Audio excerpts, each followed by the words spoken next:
చేస్తూ Nizamabad. So madam చెప్పినట్లుగా నా టాపిక్ మేడం టెక్నికల్.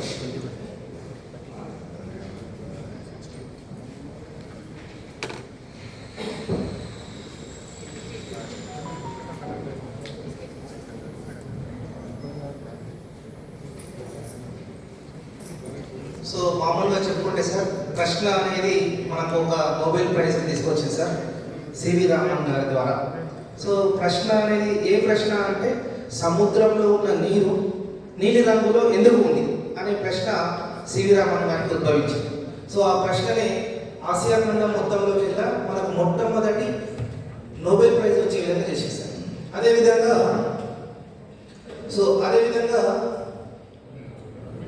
మనం శ్రీనివాస రామానుజన్ గారిని గురించి తెలుసుకున్నట్లయితే, సో ఆయన లోపల ఉద్భవించిన క్వశ్చన్, సో ఆయన బాల్యంలో ఉన్నప్పుడు ఉపాధ్యాయుడు బోధిస్తున్నప్పుడు 3 మామిడి పండ్లు 3 విద్యార్థులకు పంచినప్పుడు ఒక్కొక్కరికి 1 వస్తుందని, 2 పంచినప్పుడు ఒక్కొక్కటి వస్తుందని, 3 ఒక్కొక్కటి పంచినప్పుడు ఒక్కొక్కటి వస్తుందని చెప్తున్న సందర్భంలో శ్రీనివాస రామానుజన్ గారు 0 మామిడి పండ్లను 0 విద్యార్థులకు పంచినట్లయితే 1 మామిడి పండు వస్తుందా సార్ అని అడిగినటువంటి ప్రశ్న తర్వాత కాలంలో శ్రీనివాస రామానుజన్ గారు న్యూక్లియర్ సిరీస్, నంబర్ సిరీస్, ఈ విధంగా కొత్త విషయాలు కనుక్కునే విధంగా బీజం ఏర్పడింది సార్. సో ఈ విధంగా కొన్ని కొటేషన్స్ ఉన్నాయి సార్. ఆసక్తి లేకపోతే విద్య నిశ్శబ్దం, ప్రశ్న ఉంటే అది జీవిస్తుంది అని చెప్పేసి, అంటే ఆసక్తికి మరియు ప్రశ్నకి ఉన్నటువంటి రిలేషన్షిప్లో కొన్ని కొటేషన్స్ ద్వారా మనం చూడవచ్చు. సో దాని తర్వాత మేడం కూర్చోండి.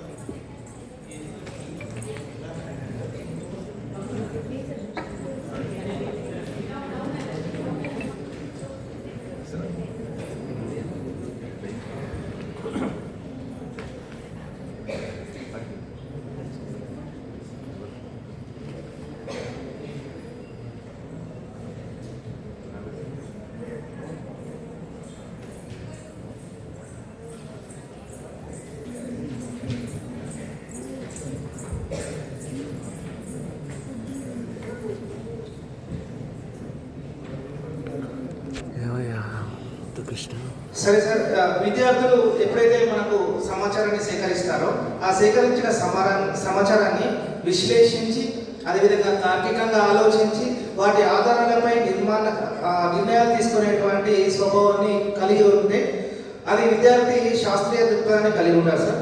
సో ఈ విధంగా ఈ లక్ష్యాన్ని సాధించినటువంటి విద్యార్థికి శాస్త్రీయ దృక్పథము మరియు విమర్శనాత్మక ఆలోచన అత్యంత అవసరం. సో మరి శాస్త్రీయ దృక్పథం ఏ విధంగా వస్తుంది పిల్లవాడికి అంటే, పిల్లవాడిలో ఇన్బిల్డ్గా మనకు సహజంగా ఆసక్తి మరియు ప్రశ్నించే స్వభావం ఉంటుంది సార్. సో దీన్ని డెవలప్ చేసినట్లయితే ఒక టీచర్గా విద్యార్థుల్లో ఆటోమేటిక్గా శాస్త్రీయ దృక్పథాన్ని మనము పెంపొందించే అవకాశం ఉంటుంది సార్. సో పిల్లలు ముఖ్యంగా మనం ఏదైనా యాక్టివిటీస్ చేసి చూపిస్తున్నప్పుడు ఎందుకు అలా జరుగుతుంది, ఏ విధంగా జరుగుతుంది, అలా కాకుండా ఇంకా ఇదే విధంగా వేరే వస్తువులను ఉపయోగించి చేయవచ్చా అనే ప్రశ్నలు వాళ్ళకు ఉద్భవిస్తాయి.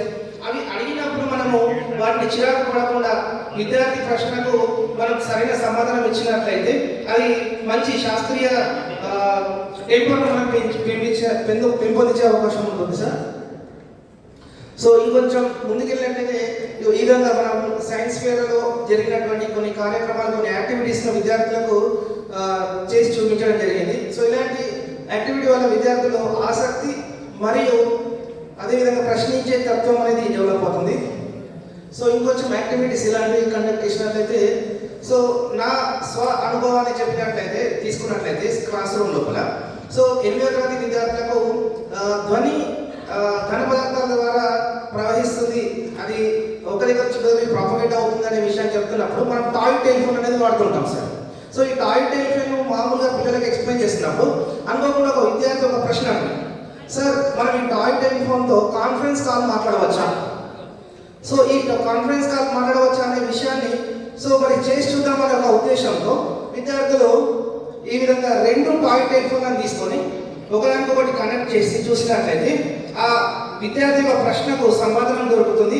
ప్లస్ విద్యార్థి తాను సైంటిఫిక్గా ఒక కొత్త విషయం నేర్చుకున్న అనుభూతి పొందాడు.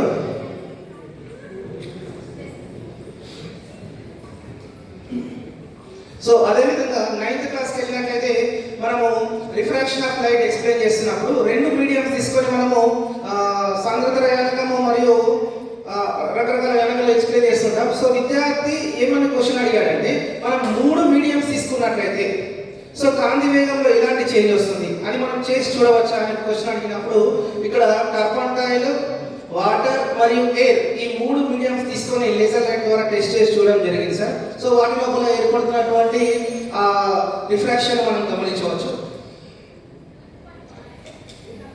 సో ఈ విధంగా క్లాస్ రూమ్లో మనం విద్యార్థికి క్యూరియాసిటీ అండ్ క్వశ్చనింగ్ అనేది డెవలప్ చేసినట్లయితే ఎక్స్పెరిమెంట్ అండ్ కన్క్లూజన్ అనేటువంటి శాస్త్రీయ ప్రక్రియ అనేది స్పష్టమవుతుంది సార్.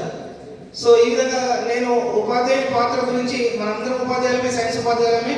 సో డెవలప్మెంట్ అనేది విద్యార్థి అడుగుతున్నటువంటి క్వశ్చన్ను మనం ఇరిటేట్గా ఫీల్ కాకుండా దానికి తగిన సమాధానం ఇవ్వడము లేదా తెలుసుకొని చెప్పడం ద్వారా విద్యార్థిలో శాస్త్రీయ దృక్పథాన్ని పెంపొందించవచ్చు అని చెప్పేసి మనం అనుకోవచ్చు సార్. సో విద్యార్థులు స్వయం స్ఫూర్తి పెరుగుతుంది, సెల్ఫ్ కాన్ఫిడెన్స్ అనేది డెవలప్ అవుతుంది, సమస్య పరిష్కార నైపుణ్యాలు అభివృద్ధి చెందుతాయి. అట్లనే వాళ్ళు బాధ్యత గల పౌరులుగా తయారవుతారు. అదేవిధంగా మూఢనమ్మకాలను విశ్వసించకుండా సైంటిఫిక్ టెంపర్ అనేది డెవలప్ చేసుకుంటారు సార్. సో ఈ విధంగా రకరకాల యాక్టివిటీస్ని మనం కండక్ట్ చేస్తూ విద్యార్థిలో సైంటిఫిక్ టెంపర్ అనేది డెవలప్ చేసే అవకాశం ఉంటుంది sir. So thank you very much sir.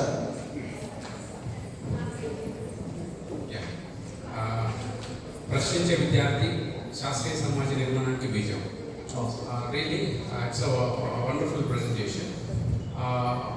One observation we have seen, the experiment you have shown sir cups తోటి మాట్లాడుతున్నారు కదా. ఓల్డెన్ డేస్ లో కాన్ఫరెన్స్ కాల్ అనేది Yes, sir. అట్లా డిఫరెంట్గా ఆలోచించేటటువంటి స్వభావాన్ని పిల్లల్లో ఇన్కల్కేట్ చేయడం, ఇటువంటి నిజంగా విద్యార్థి అడిగిన ప్రశ్నకు సమాధానంగా చేసి చూపడం జరిగింది సార్. అట్లా ప్రతి ఎక్స్పెరిమెంట్ లో కూడా మనం వాళ్ళని ఎంకరేజ్ చేయాలి. అవును. ఇంకొక ఎక్స్పెరిమెంట్ సార్, టైం లిమిట్ వల్ల నేను చెప్పలేదు, అందులో ఉంది ఏంటంటే మనము ఉష్ణవాహకత గురించి ఎక్స్ప్లెయిన్ చేస్తున్నాం సార్.